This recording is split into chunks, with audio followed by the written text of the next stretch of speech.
The first time she meets the boy she likes, she confesses immediately. No build-up, no small talk, no warning.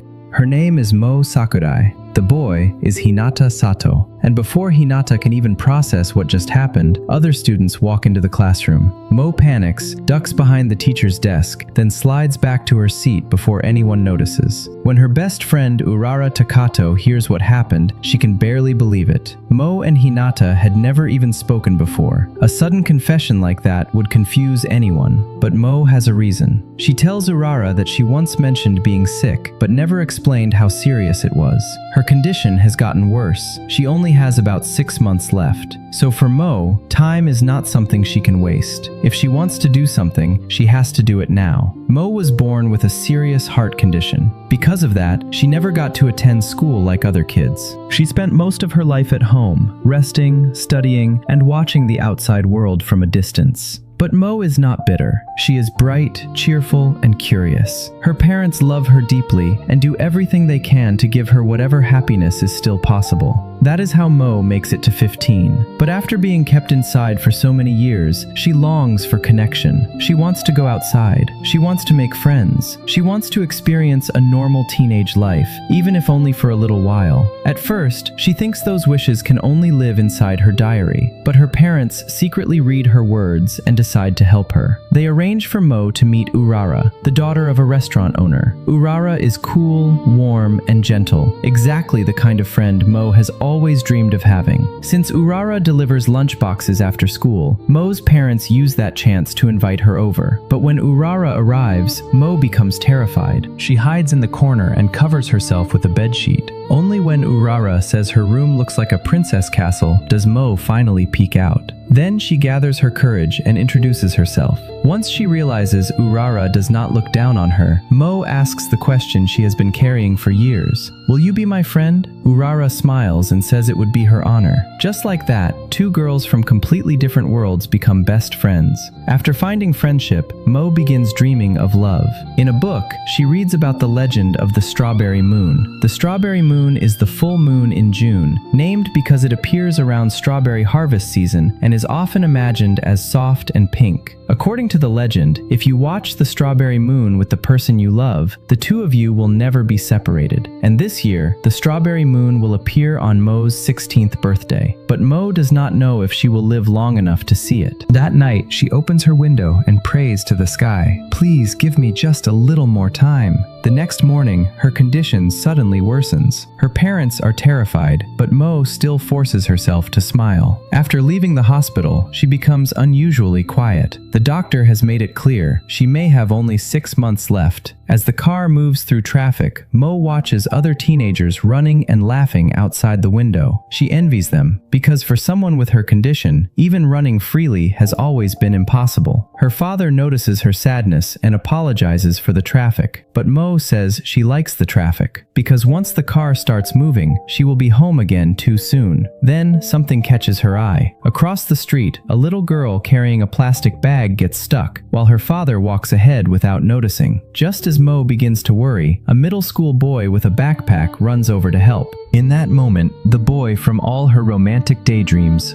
finally has a face. It is Hinata Sato. Moe turns to her parents and says that if she can live long enough, she wants to go to high school. She wants to experience youth for herself. Her parents worry about her body, but they want to honor every wish she has left, so they say yes. Soon, the new school year begins. Moe finally steps through the school gates. Because of her health, she does not attend the opening ceremony with the other students. Instead, she goes straight to the classroom. By coincidence, Hinata is also absent from the ceremony because he is late. When Moe looks out the window and sees him downstairs, her heart almost stops. She is terrified he might be in her class because she has no idea how to talk to him. But she is also terrified he might not be in her class because that would mean fewer chances to be near him. Then Hinata walks into the classroom. Moe's mind goes completely blank. Urara's warning echoes in her head. Do not confess right away. He does not know you. He might think you are strange. But after one nervous exchange, Moe forgets everything. She blurts out her feelings. I like you. Please go out with me. When Urara hears the full story, her heart sinks. Not only because her best friend has only months to live, but because Hinata is also the boy Urara secretly likes. Hinata and Urara grew up together, but after thinking it through, Urara decides to hide her own feelings and help Moe. First, she encourages Moe to meet Hinata alone. Then, when Moe asks for support, Urara comes along but hides behind the curtain in the gym. Moe and Hinata stand far apart, awkward and nervous. Hinata speaks first. He says he is honored by her feelings, but he believes he has no charm and does not deserve her, so he cannot date her. It seems the romance is over before it even begins, but Moe refuses to accept that answer. She tells him that if he truly means what he said, then she will not accept the rejection. If he thinks he does not deserve her, only she can decide that after getting to know him. If he dislikes himself, then he still has a chance to change. And if he likes her even a little, she hopes he will not give up, because life only happens once, and no one should live with regrets. After saying all of this, Moe suddenly realizes how emotional she has become. She is the one who got rejected, after all. And normally, people are supposed to get to know each other before dating, but Moe does not have that kind of time. As she turns to run away, embarrassed, Hinata stops her. This time, he changes his answer. He asks Moe to go out with him. For a second, Moe is frozen. Then she grabs his hand and runs toward Urara behind the curtain. The three of them hold hands and spin in circles, celebrating like children. With Urara's help, Moe and Hinata begin dating. They exchange shy glances in class. They talk on the balcony. They listen to music through the same pair of earphones. They go outside together.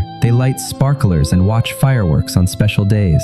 Little by little, their relationship grows warmer, and eventually, they hold hands. But happiness never lasts long enough. One day, Moe has to go back to the hospital for another checkup. She does not want to go. She does not want to take more medicine, but reality gives her no choice. The results do not change. Her life is still running out quickly. Still, to comfort her mother, Moe smiles. When she arrives late to class, she messes up her hair so everyone will think she simply overslept. The more considerate she is, the more it breaks her parents. 2 months earlier, after learning Moe had less than half a year left, her parents had taken her to look at burial plots. Moe chose a place almost immediately, but because space was limited, they had to enter a lottery. While waiting for the result, her father felt like he was being slowly torn apart. He had never won a lottery in his life, but this time, he won.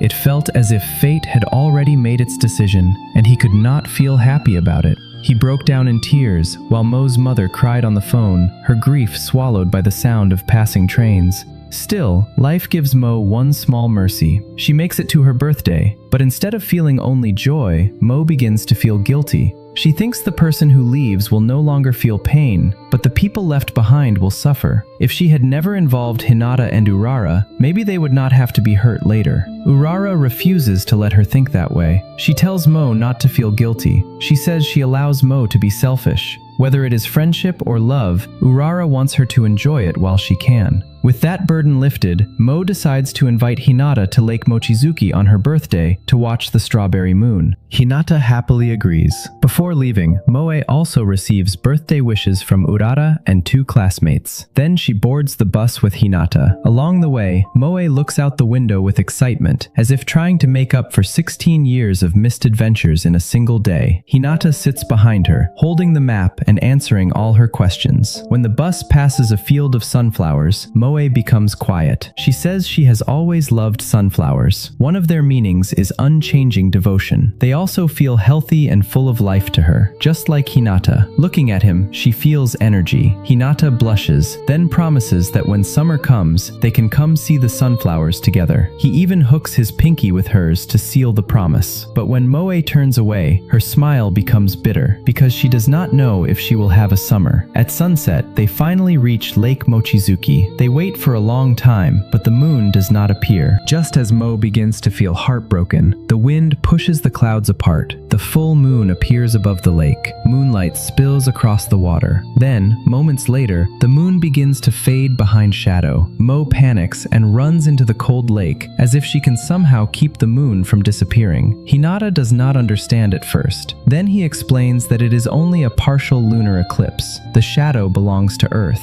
That means, in a way, they are also reflected on the moon. Moe finds that strangely romantic. She scoops up a handful of lake water and holds it out to Hinata. After a few seconds, Hinata gathers his courage and moves closer. But before he can kiss her, Moe pushes him away. She apologizes and runs off. The truth is, Moe wants that kiss more than anything, but she also knows that the deeper their bond becomes, the more pain Hinata will carry after she is gone. She feels she has already pulled an innocent person into her short life. If she takes his first kiss too, it feels too selfish.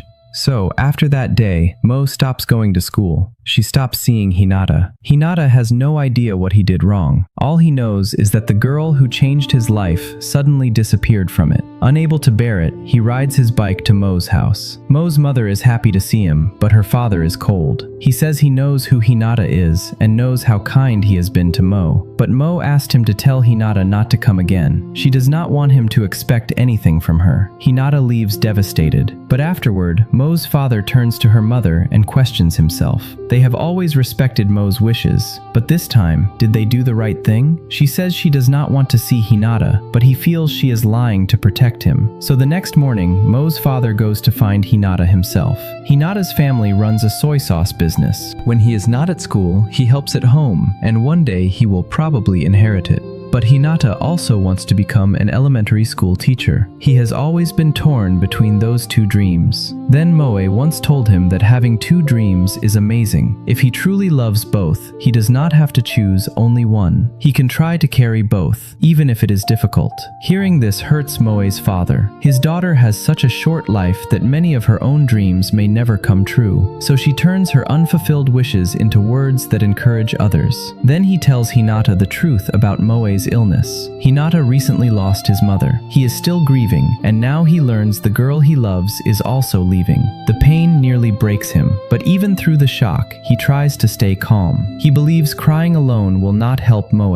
What matters is thinking about what he can still do for her. Then he remembers the promise, the sunflowers. He wipes away his tears and asks his two best friends for help.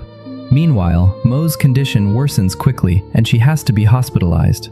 One day, after being unable to eat normally for a long time, she says she misses the lunchboxes from Urara's family restaurant. Urara immediately brings one to the hospital, even if Moe can only smell it. They have known each other for less than half a year, but their friendship is real. Then Moe tells Urara that she rejected Hinata's kiss and refuses to see him again. For the first time, Urara gets angry. She says she understands Moe wants to leave only beautiful memories behind. But she does not like this version of Moe, the one who uses kindness as a reason to push away the people who love her. Urara liked the Moe who was honest, direct, and a little selfish. She tells Moe to keep living by her true feelings. Then Urara walks to the window and opens the curtain to ease the tension. But as soon as she sees outside, she freezes. Hinata remembered his promise. Since Moe can no longer travel, he brought summer to her. Using carts, he and his friends have carried sunflower plants to the hospital yard, one by one, until the ground below is covered in gold. Moe looks down at Hinata's bright smile, the sunflowers, and all the people who love her. She cries from happiness. That night, Hinata stays by her hospital bed. Moe apologizes. She says she knew she was dying, yet still dragged him into a romance. She calls herself selfish and says she is sorry for bringing him pain. But Hinata shakes his head. He says he also kept something from her. Before the opening ceremony, he had already seen her. That day, his mother had just passed away. Unable to accept it, he sat alone in a corner of the hospital. Then he heard Moe talking with her parents. She said that even if reality is cruel, and even if someone cannot stay beside you forever, the bond between family does not disappear. The distance only becomes a little farther. So instead of sinking into sadness, people should think about what they can still do. Hinata did not know what Moe was going through, but her words helped him survive the pain of losing his mother. When he met her again at school, he felt it was a miracle.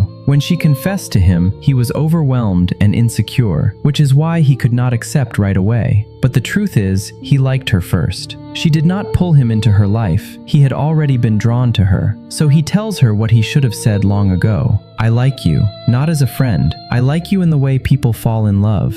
Moe smiles and says she feels the same. Then, with his permission, she asks for the thing she has wanted for so long, a hug, and the first kiss she once pushed away. For one night, love gives her strength. The next day, Moe feels strangely full of energy, but soon after Hinata leaves, her condition suddenly worsens.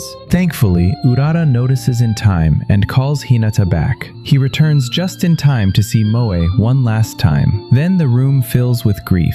More than 10 years pass. Hinata becomes both things Moe once encouraged him to be. He inherits the family business, and he becomes an elementary school teacher. But even close to 30, he remains alone. He does not date. He does not marry. He simply works, looks up at the stars and the moon, and misses the girl he loved. He also plants a field of sunflowers outside his office, as if their brightness can soften the ache of memory. Urara never tells Hinata about her own feelings. After Moe's death, she stays by his side as a quiet friend, never too close, never too far. But love that cannot be returned becomes its own kind of pain. After more than 10 years, Urara decides to let go and move to another city. Before leaving, she brings sunflowers to Moe's grave and says goodbye. Then, while packing at home, she receives a package from Moe. Before her death, Moe used a future mail service to send Urara a letter years later. In the letter, Moe says she does not know what Urara will be like at 29, but just imagining it makes her happy. Her biggest dream was always to make a real friend. Urara made that dream come true. Moe writes that meeting her was one of the happiest things in her life. She hopes Urara can keep smiling, even in a world without her. There is also another letter. This one is for Hinata. Moe asks Urara to give it to him only if he is not already in love with someone else. Since Urara has decided to let go, and since she cannot betray her friend's final request, she delivers the letter to Hinata. Hinata opens it alone in his office. The first thing he sees is Moe's handmade drawing. Then he reads her words. She wonders whether he has achieved both dreams by now. No matter what, she is happy that he once shared those worries with her on the first day of school.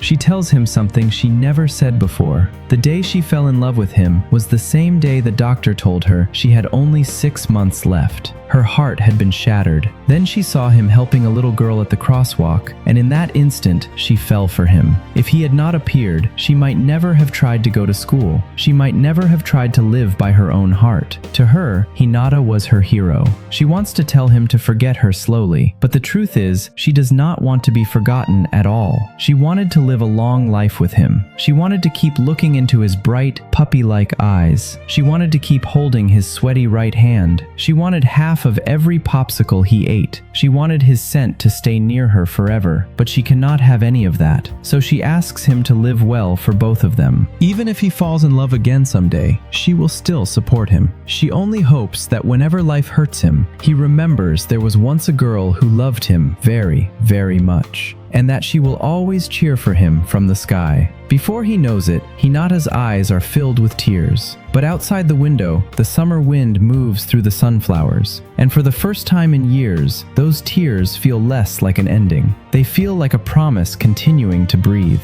Strawberry Moon is a 2025 Japanese romance film directed by Moe Sakurai, starring Ami Tōma as Moe Sakurai and Jun Saitō as Hinata Sato, with Yosuke Sugino and Ayami Nakajo playing the adult versions of Hinata and Urara. Because of her illness, Moe spent most of her childhood inside, unable to run, go to school, or make friends like other kids. But in the short time she is given, she chooses to live honestly. She makes a best friend. She confesses her love. She goes to school. She watches the strawberry moon. She sees sunflowers bloom. And she leaves behind words strong enough to reach the people she loves more than 10 years later. Some may say Moe was unfair to Hinata. She knew her life was short, yet still entered his world and left him with a love he could never fully move on from. But everyone leaves traces in other people's lives. The question is not how long we stay. The question is whether the time we share is real. Moe's life was brief, but her love was not small. She taught Hinata that grief does not erase connection. She taught Urara that friendship can be a dream worth living for. And she taught everyone around her that life is not measured only by length, but by the moments that make the heart burn bright. right. Love does not always last forever in the way we hope. Sometimes it lasts as a letter, as a promise, as a field of sunflowers, as a moonlit night that someone keeps carrying for the rest of their life. That's all for today's movie recap. If you enjoyed this story, don't forget to like, comment, and share.